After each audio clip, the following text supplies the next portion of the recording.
सबसे पहले किसी मोर की और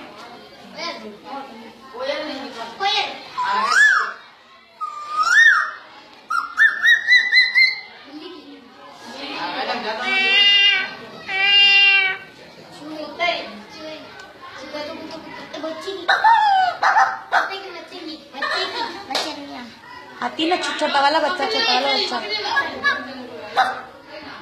नहीं, वो जब बच्चा पैदा होता है ना छोटा सा।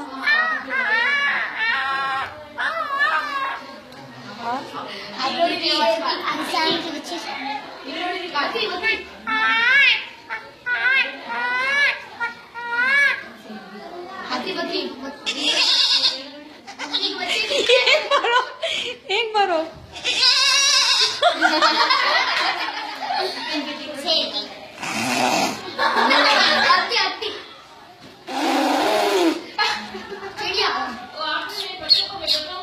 जाओ बेटा जाओ।